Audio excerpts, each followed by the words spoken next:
Bismillahirrahmanirrahim. A'udzubillahi minasyaitonirrajim. Bismillahirrahmanirrahim. A'udzubillahi minasyaitonirrajim. Bismillahirrahmanirrahim. Assalamualaikum warahmatullahi wabarakatuh. Assalamualaikum warahmatullahi wabarakatuh. Assalamualaikum warahmatullahi wabarakatuh. Ya Muhammad, ya Rasulullah, ya Malikal Mulki Dzul Jalali wal Ikram. Asyhadu an la ilaha illallah wa asyhadu anna Muhammadar Rasulullah. Asyhadu an la ilaha illallah wa asyhadu anna Muhammadar Rasulullah. Asyhadu an la ilaha illallah wa asyhadu anna Muhammadar Rasulullah. Asyhadu an la ilaha illallah wa asyhadu anna Muhammadar Rasulullah. Allahumma shalli ala sayyidina Muhammadin wa ala ali sayyidina Muhammadin. Allahumma shalli ala sayyidina Muhammadin wa ala ali sayyidina Muhammadin. Allahumma shalli ala sayyidina Muhammadin wa ala ali sayyidina Muhammadin. La ilaha illa anta subhanaka inni kuntu minadh dhalimin. La ilaha illa anta subhanaka inni kuntu minadh dhalimin. La ilaha illa anta subhanaka inni kuntu minadh dhalimin. Ya Allah, ya Allah, ya Allah, al-anda mujalul amr wa muhitun wa laki bilajir wa finadi syarafun li syarami hamlaka wa mudilang man bihaqi bismillahil anda mujalul amr la hawla wa la quwata illa billahil aliyil azim.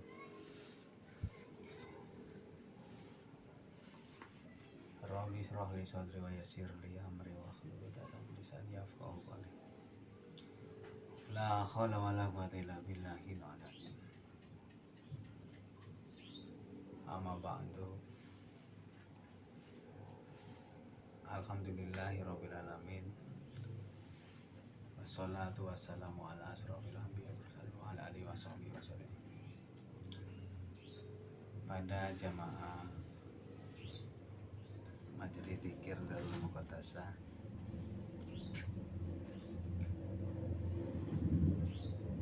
tidak terasa kita sudah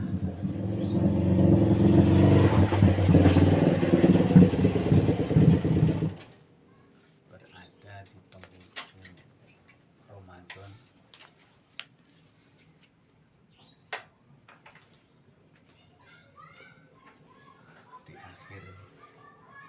Di akhir bulan Ramadan, artinya sebentar lagi kita ditinggalkan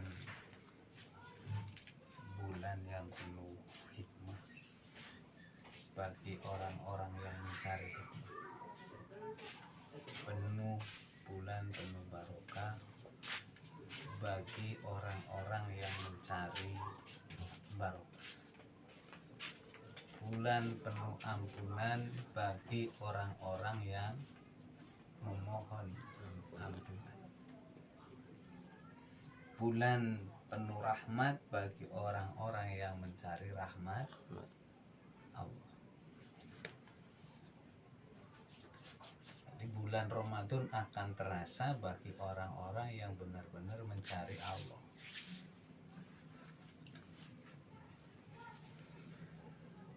Tapi alhamdulillah kita semua masih diberi kesempatan oleh Allah,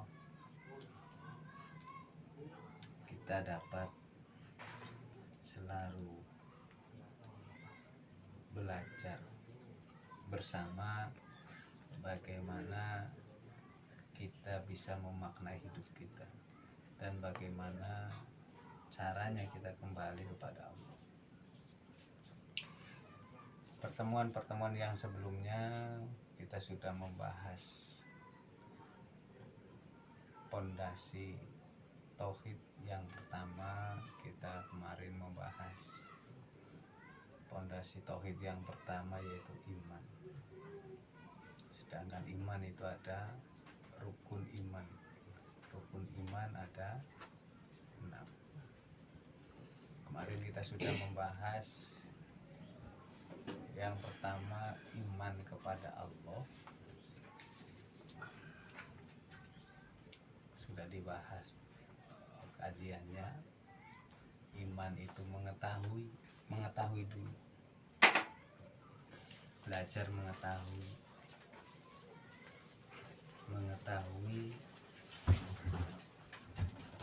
siapa dan bagaimana kita mengenal Allah,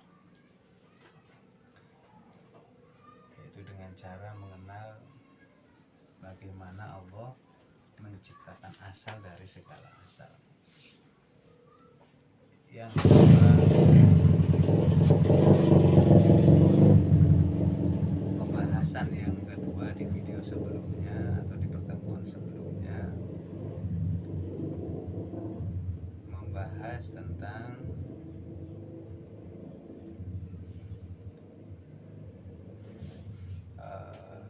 iman pada hari akhir. Kenapa langsung loncat ke hari akhir? Kemarin yang kita bahas iman pada hari akhir, pada hari kiamat. Ciri-cirinya sudah banyak kita lihat. Allah artinya ciri-ciri yang sudah nampak, tentunya sudah banyak kita saksikan. Kemarin kita membahas siapa itu Dajjal. Kalau kita membahas Dajjal tanpa memahami Dajjal, akhirnya kita terlena karena Dajjalnya belum ada. Tapi kenyataannya Dajjalnya sudah ada di lingkungan hidup kita, lingkungan kita, tempat tinggal kita. Nah itu, kalau kita mengimani hari akhir, maka kita mengimani kitab-kitabnya Allah, Rasulnya Allah. Kenapa? Nabi dan Rasul. Karena pembawa berita, pengingat kita, Nabi dan Rasul. Sedangkan Rasul itu sampai yaumul akhir ada. Wal awalun wal akhirun, terutama baginda Muhammad Rasulullah SAW, sampai dunia digulung oleh Allah. Baginda Muhammad Rasulullah SAW menjadi pengingat kita, baik secara dohir atau hadis-hadis yang sudah menjadi pegangan kita, terutama hadis yang berupa akhlak baginda Muhammad Rasulullah SAW. Nah, sekarang kita membahas tentang pondasi kedua, pondasi tauhid yang kedua, yaitu Islam. Islam adalah amalan raga, amalan jasmani, amalan jasmani. Kalau tadi iman, amalan batin. Setelah kita mengetahui, batin kita dibuka oleh Allah, Allah memberikan petunjuk dengan memberikan petunjuk untuk batin kita. Sekarang membahas tentang amalan raga, yaitu Islam. Amalan raga yang pertama syahadat sudah kita bahas di pertemuan sebelumnya. Bagaimana kita menyempurnakan syahadat, yaitu dengan penyaksian yang sempurna, penyaksian batin, rasa. Nah, sekarang kita akan membahas tentang sholat. Rukun Islam yang kedua yaitu sholat. Syahadat kita sudah diberikan, alhamdulillah kita diberikan, misalkan dibuka oleh Allah, batin kita dibuka oleh Allah, tapi sholat kita belum sempurna, juga sama saja bohong. Sedangkan sholat adalah amalan yang paling utama yang nantinya Allah akan memintai pertanggungjawaban. Sebelum Allah meminta pertanggungjawaban amal yang lain, Amalan yang paling utama, amalan yang pertama kali ditanya adalah sholatnya. Kenapa amalan yang pertama kali ditanya adalah tentang sholat? Tentunya kita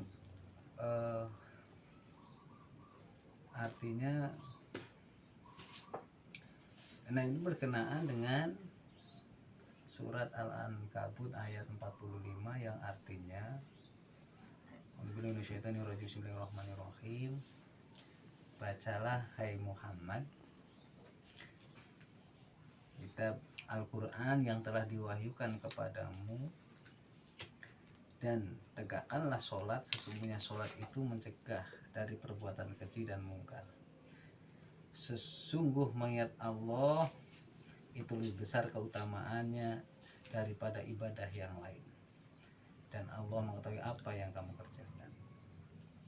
Kita mau bahas satu ayat ini saja, surat Al-Ankabut ayat 45. Bacalah hai Muhammad.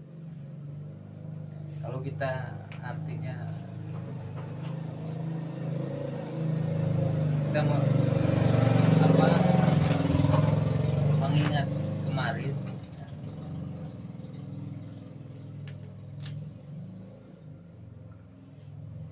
mim ha mim dal,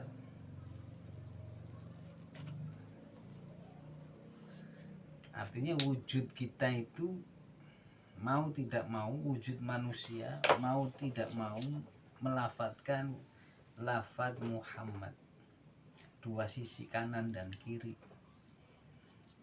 Kalau kita belah tubuh kita, lafadznya tetap lafadz Muhammad. Nah, dibuktikan hai Muhammad berarti bagi seluruh manusia. Bacalah Al-Quran, baik Al-Quran yang tertulis maupun Al-Quran yang tidak tertulis, wajib. Al-Quran yang tidak terus tadi, yang ada di badan kita, kita lafaz kita Muhammad dan sebagainya. Kalau kita berpikir, kalau kita mau membacanya, insya Allah Allah memberikan pengetahuan yang memang sesuai dengan Al-Quran yang berbentuk musyaf.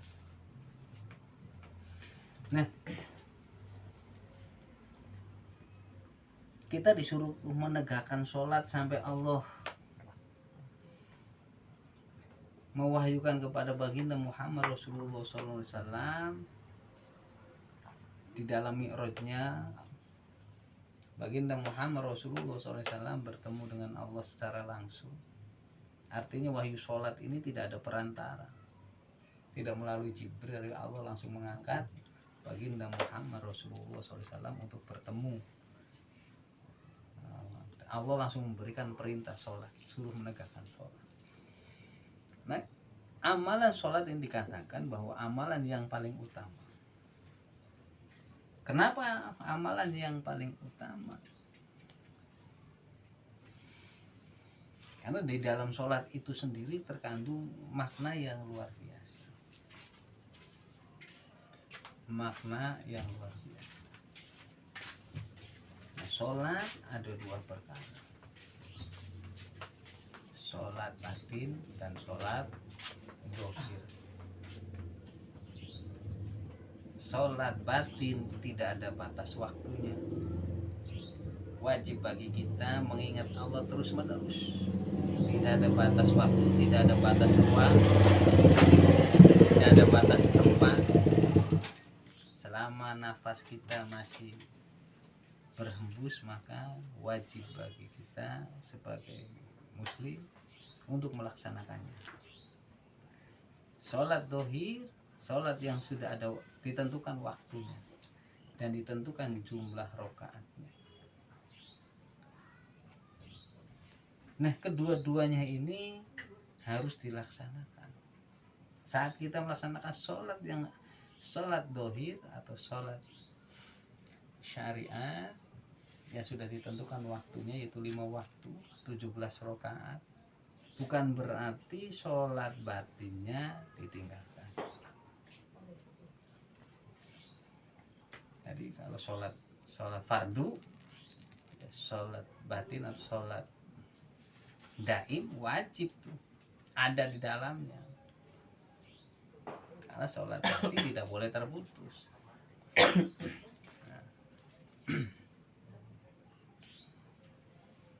Nah, makna atau hakikat sholat itu sendiri kita akan membedah satu persatu. Kenapa Allah sampai mengangkat baginda Muhammad Rasulullah SAW dalam mi'rajnya, bertemu langsung? Karena sangat krusial, artinya sholat itu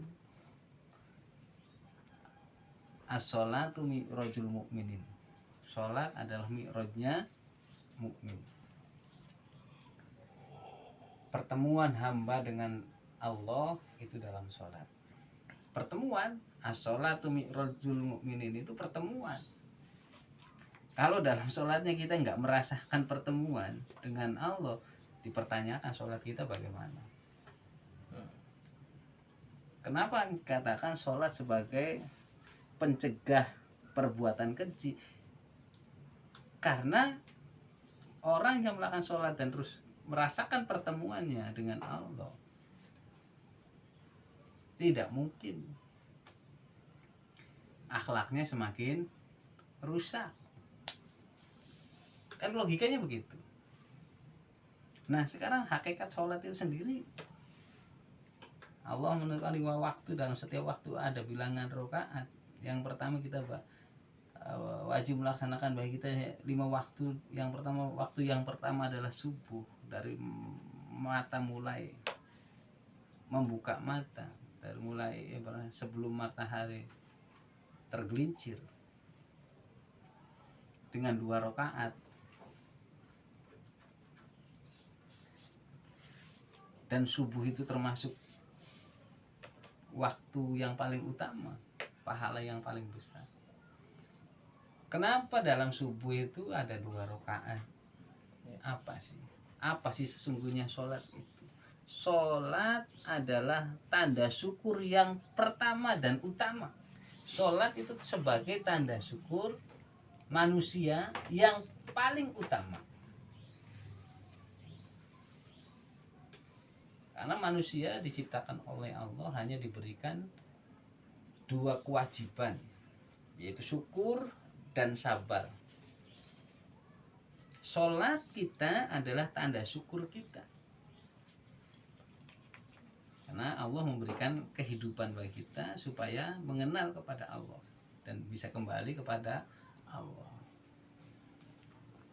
Kalau kita sholatnya bisa merasakan mi'rajnya, pertemuannya dengan Allah, insya Allah kita bisa memahami apa sholat itu. Nah, tadi saya kembali lagi pada sholat. Yang pertama adalah subuh. Kenapa subuh 2 rakaat? Mensyukuri apa? Mensyukuri ruh dan jasad kita masih menjadi satu. Alhamdulillahilladzi ahyana ba'dama amata wa ilaihi nusyur.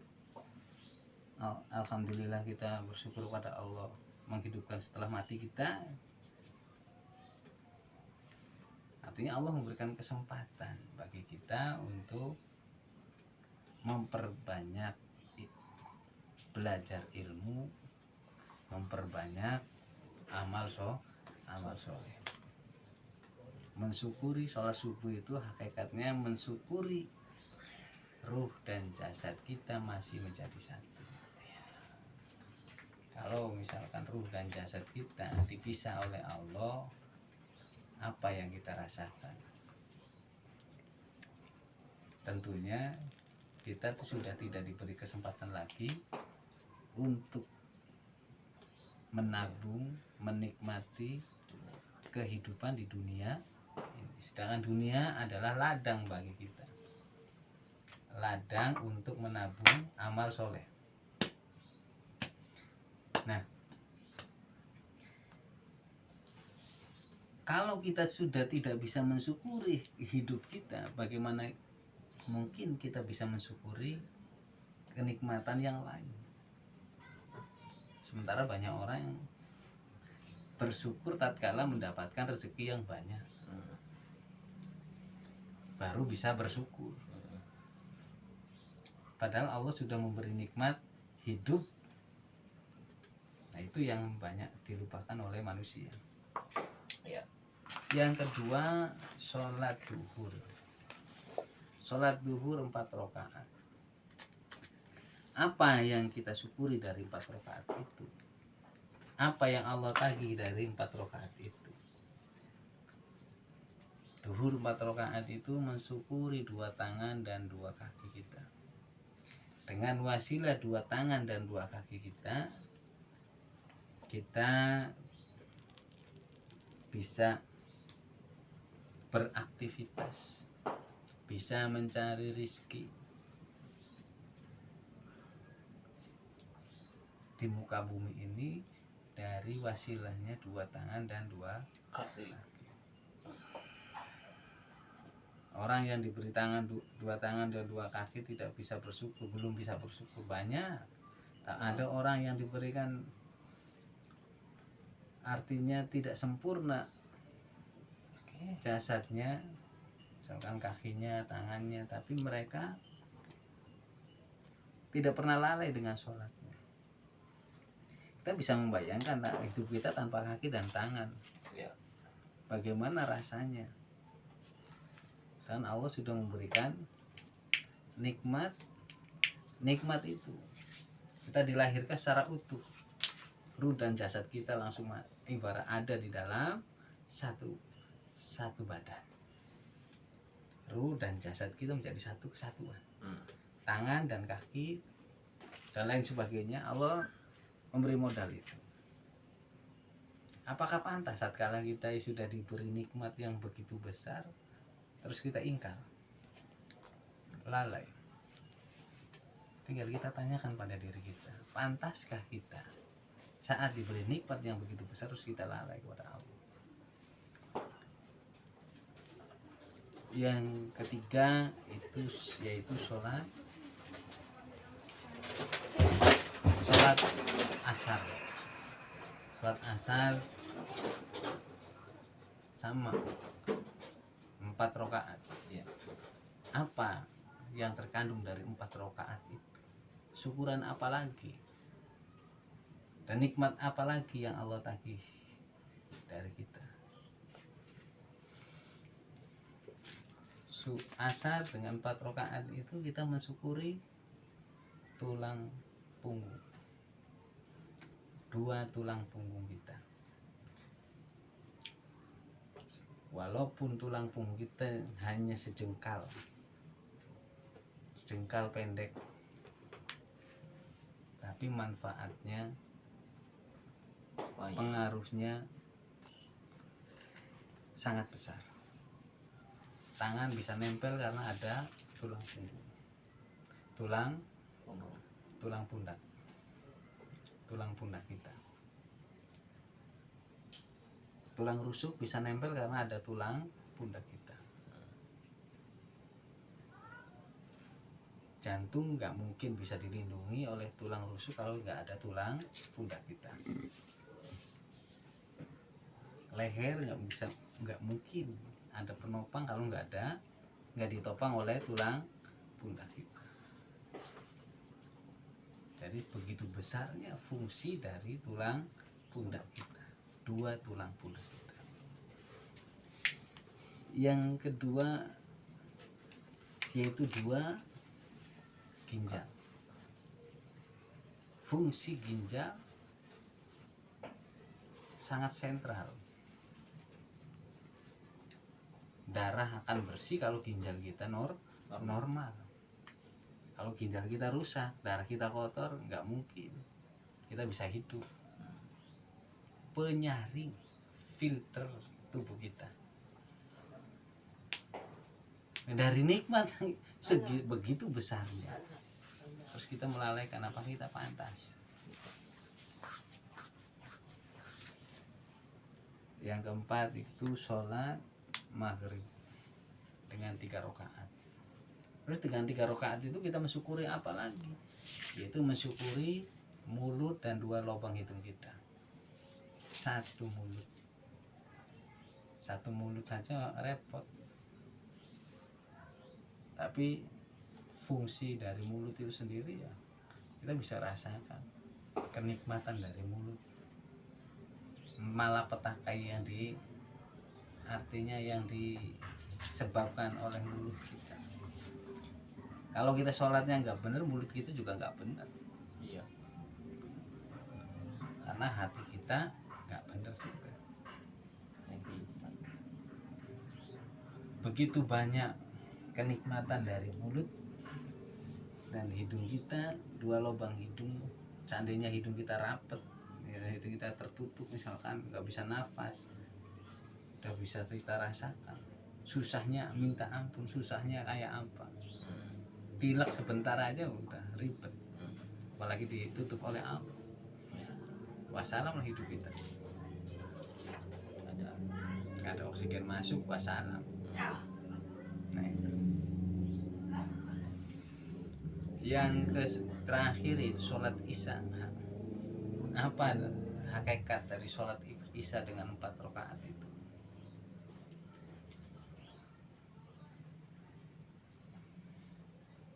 Dengan 4 rakaat itu mensyukuri apa? Mensyukuri 2 mata dan 2 telinga. Dari 2 mata dan 2 telinga ini kita bisa melihat keindahan yang Allah berikan, bisa melihat kebaikan yang Allah berikan.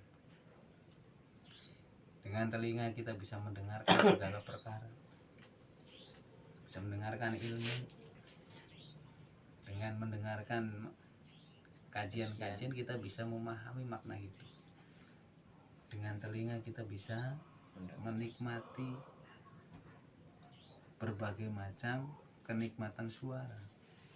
Nah, kenikmatan yang sudah ada pada diri kita sering kita lalaikan, maka Allah murka di situ.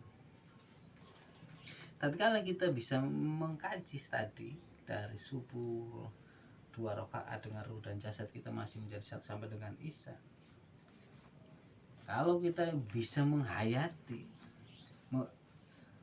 pembuktian bahwa sholat itu sebagai pencegah amal perbuatan keji, tatkala kita diberi nikmat oleh Allah, tentunya semua nikmat itu kita gunakan sebaik-baiknya untuk kebaikan, karena Allah menyukai segala yang baik. Tentunya akhlak kita semakin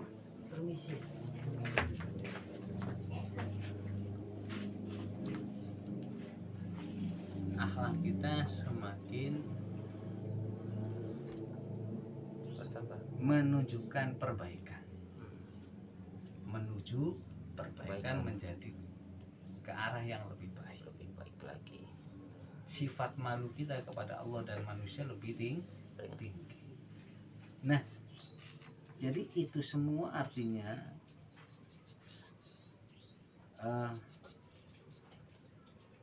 jangan sampai sholat hanya dijadikan sebagai ritual atau penggugur kewajiban saja. Sholat bukan hanya kewajiban biasa. Kenapa Allah jadikan sholat sebagai tolak ukur? Barang siapa sholatnya benar, baik, maka seluruh amalnya akan benar. Barang siapa yang sholatnya rusak, maka seluruh amalnya rusak. Nah, ini maksudnya apa sholatnya benar? Sholatnya benar itu benar-benar mengetahui makna sholat itu sendiri. Seandainya kita diberikan oleh orang hadiah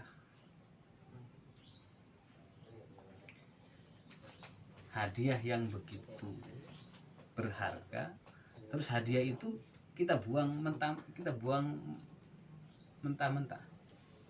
Setelah kita diberikan oleh orang hadiah, terus hadiah itu kita buang. Apa perasaan orang yang memberikan hadiah? Bukan kecewa lagi, murka. Nah, di situ Allah sudah memberikan modal, memberikan nikmat yang begitu besar, kadang kita lalai. Apakah pantas saat kita sebagai manusia diberi nikmat yang begitu besar oleh Allah, tapi sering lalai? Karena yang diingat hanya harta, hanya kenikmatan perut, hanya kenikmatan lidah, hanya kenikmatan syahwat, itu yang kita ingat. Tapi nikmat yang nempel pada diri kita seringlah lalai. Maka tidak malu tatkala kita tidak melaksanakan, mengerjakan sholat. Padahal sholat itu sebagai pertemuan hamba dengan Allah. Tatkala kita dipanggil oleh raja, oleh presiden, nggak mungkin kita nggak senang. Apalagi Allah, raja di raja, yang menguasai segala sesuatu, memanggil di setiap waktu. Dalam 5 waktu kita dipanggil oleh Allah.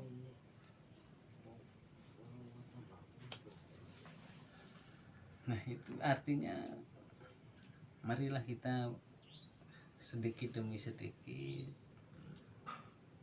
belajar sholat dengan benar. Jangan sampai ketinggalan waktu untuk bertemu dengan Allah. Kalau kita hayati lagi dalam sholat, sebelum sholat itu azan. Dalam azan, kenapa azan? Terus kita sebagai mukmin setiap ada mendengar azan kita wajib menjawab. Kita perhatikan satu persatu. Allahu Akbar, Allahu Akbar. Bukan sekedar Allah Maha Besar, Allah Maha Besar. Itu Allah bertanya, hai manusia, apakah ada yang mengalahkan keagunganku? Nah itu wajib dijawab oleh kita. Kalimat Allahu Akbar, nggak ada Gusti, nggak ada ya Allah, hanya Engkau yang Maha Agung, tidak ada yang mengalahkan keagunganmu. Asyhadu an la ilaha illallah. Nah, artinya bukan saudara aku bersaksi tiada Tuhan selain Engkau ya Allah. Bukan. Allah bertanya, apa engkau tidak mau bertemu denganku, tidak mau bertemu dengan kami? Hei manusia, apakah engkau tidak mau berjumpa dengan kami, denganku?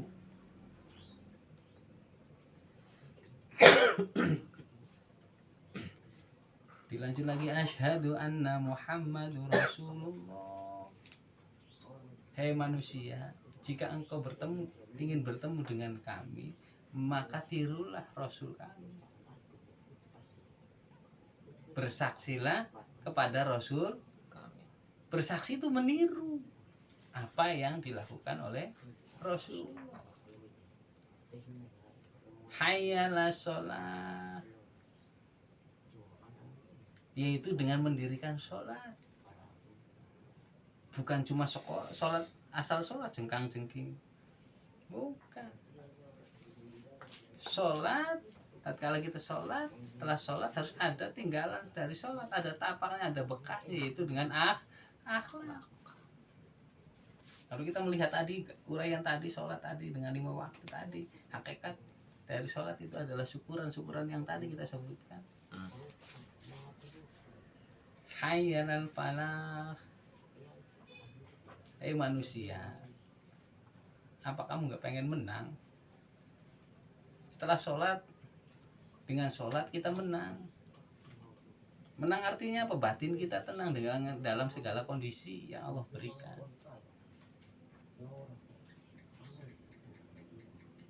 Kalau sholatnya benar, pasti batin kita akan tenang.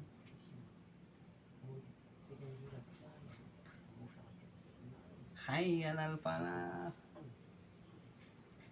Marilah kita menuju kemenangan. Apa kalian manusia enggak mau menang? Ya pasti. Allahu Akbar, Allah ditutup Allahu Akbar, Allahu Akbar. Hei manusia, apakah ada yang mengalahkan keagunganku? Nah, itu sebelum sholat aja Allah sudah bertanya. Nah, Jadi marilah kita artinya sedikit demi sedikit kita memperbaiki sholat kita, membuka batin kita supaya sholat kita benar-benar berjumpa dengan Allah. Karena wajib bagi kita merasakan perjumpaan tersebut. Nah, untuk pertemuan kali ini cukup sekian. Sebelumnya mungkin ada pertanyaan, Mangdang, atau Aman ya Ustaz, aman. Laka Mangdang. Laka. Ya, Iya, jelas. jadi itu saja. Mari kita memperbaiki sholat kita, memperbaiki akhlak kita, memperbaiki semuanya.